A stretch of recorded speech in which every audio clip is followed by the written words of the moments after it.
Well, here we are. Another week at the high maintenance hangar, and still working on these blasted cowls and intake ducts. Jan and the Sparkies are up on the scaffold. And by the way, there's a Huey running in the background.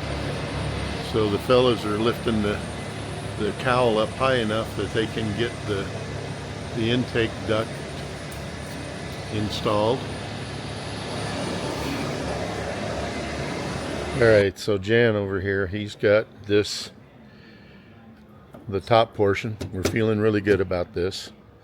Got all the holes drilled in the duct here, but now we've got to maybe take some of this aluminum tape and see if we can reach up under here and locate the duct underneath to find out where the holes go in there. So we're going to do what we can to try to get some tape under there. I'll show you when we get the cowl off what's going on. So when this is in place, you can't see squat in here. So what we did, we kind of reached in by braille to put these little pieces of tape to indicate where this should be. So now that we know this, now we can come in here with a right angle drill and drill some holes that we can put clecos in, and then we can test to make sure this is all going to work again and put it up in place. And if this works out, then we're going ahead with riveting, and we'll be done with this side as far as this goes. Up there on the induction unit, there's still a rubber inlet that goes from that bonnet down to the top of the carburetor. But that's bolt on and clamp on, and there shouldn't be a whole lot of issues with that once we get past this. So we'll get some holes drilled and go from there. I want to show you a couple of things, some of the stuff we've been working through. So right here is where this intake duct snaps on, and there's a couple of clamps, one on each side, that clamp it down. But we've got this, they call it an anti-drag ring, and this is what the cowl attaches or sets on when it's in place. And it is really difficult to get your hands in here with the cowl on. I mean, you can't see anything, and you're doing by braille, and you only can get your fingertips in there. And then earlier we've been talking about these latches. Here's the latches that lock the upper cowl in place. There's nothing on the back end. It's just held in place by those, and then the lower cowl goes on and attaches to that, and that's what keeps this all copacetic, and it just simply rests on these rings. Let me show you one more thing. This is an improvement we made over what somebody else had done. Before, this is the prop governor control cable. It goes over to the prop governor, and it used to sit on top here. Well, so what you're doing is you're having a big gaping hole in here with your baffle seal material, and I'll show you that in a minute, that sets on this. So we elected to put it through here to get it off the top of here and take advantage of this baffle seal forcing air on these cylinders to keep them from overheating. Okay, in here, Jan and Bob earlier got all the holes located. These holes in the cowl were already here, you've probably seen that. But in here, drilled all of the holes and then put clecos and washers to hold it in place. And then earlier, once we had it in place, knew where it was going to be, we were able to reach up in here and put a couple of pieces of tape in about 4 places, so we knew where this needed to be in relationship to the cowl. So then we drilled out the holes, and we've got all of these screws in there to hold it in place. And we're just about to lift this cowl up, put it in place, and see if the magic that we've done and we'll be done with this particular cowl for the minute. And then we got to go work on the nasty one across the room that's got too short a duct.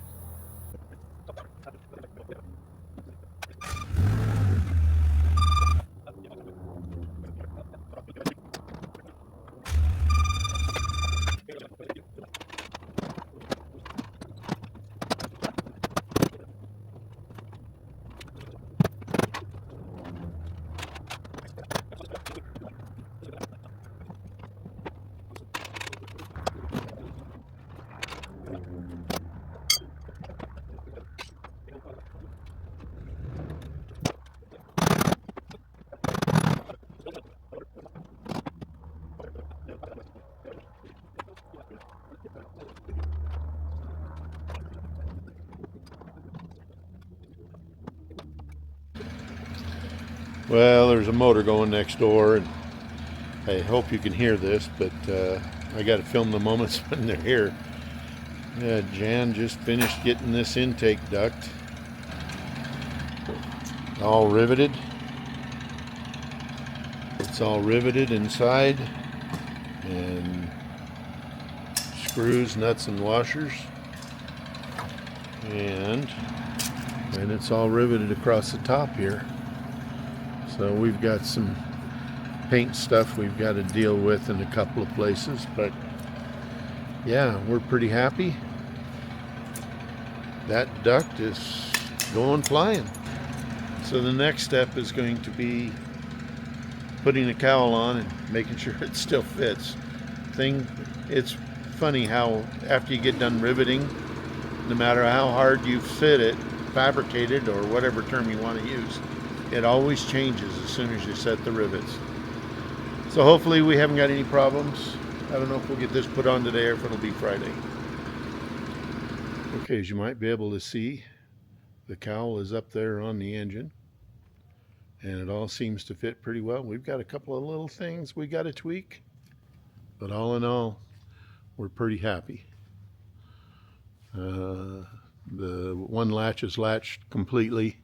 The other latch has a little bit to go up in there, but when we put the lower cowl on, the engine runs, we're sure that it's going to pop into place.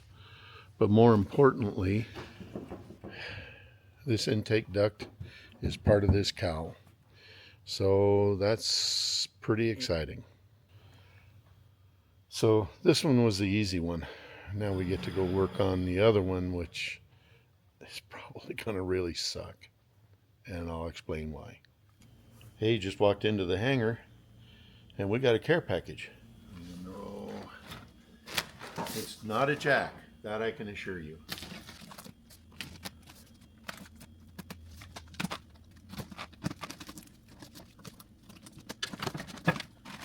Okay,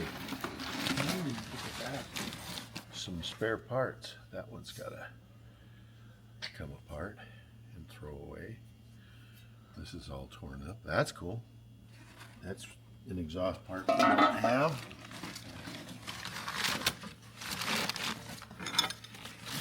Here's the exhaust expansion joints that we've been missing. Okay, cool. Two more. We needed a total of 4.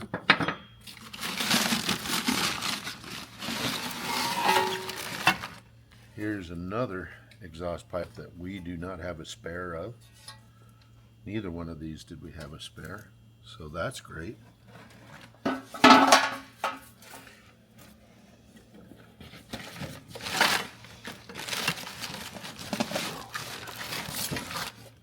These are dipsticks and dipstick tubes for the oil tanks that we don't have. And then covers if we need to put them in.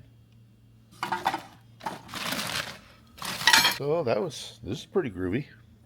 Anyway, let's get to work on the airplane. As unexcited as we were about doing this right nacelle, it actually is acting like it wants to go together better. We have both the upper and lower cowls on. They're latched inside, and this is pretty much fitting where it needs to be. So now we've got to pick out these holes, because again, this duct is shorter because somebody prior to us shortened it up, which is just fantastic. So we're going to have to use these and then figure out something to fill these holes or do whatever it is we need to do. So tighten yours up where it needs to be tightened. You can see what I'm doing. Give it whatever it can. I'll hold your camera while you're sure. And it's still not going down. Just whatever it can and tighten. Did you loosen this? I did not.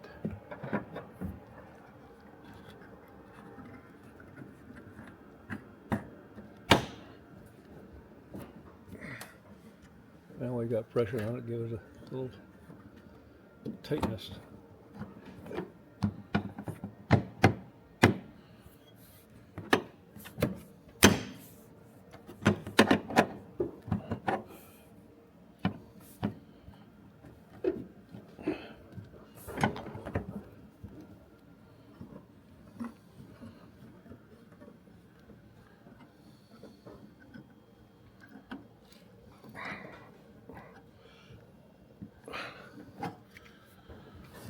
There's not much more we can do to this, right, Jan? I can't see it.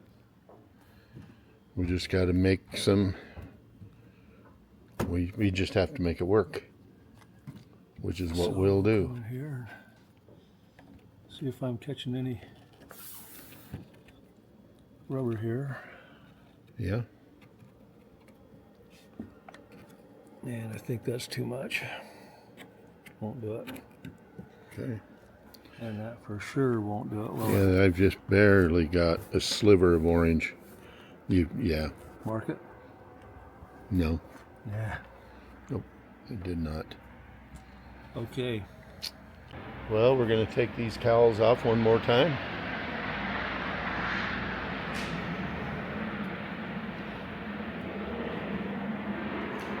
And then Jan's going to work on this weekend.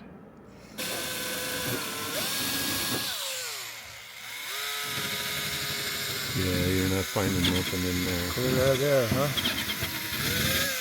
Yeah, these are the only three that have anything at all going on.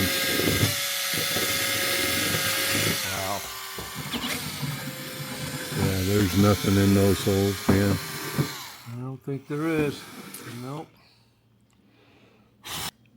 Well, I know that Jan is real tired of this. We've had this thing up a couple of times, and we figure we've got it spotted. We drill a hole in the rubber, put it back up there, and it don't fit. It changes. What's the deal? Yeah. Anyway, end of the day, we're going to be fighting this next week. And if you've got any value out of this video, I don't know if I have or not. But Pretty frustrating. hopefully you'll check back in with us next week and see what's going on. Thanks for watching, and have a great weekend. See you then.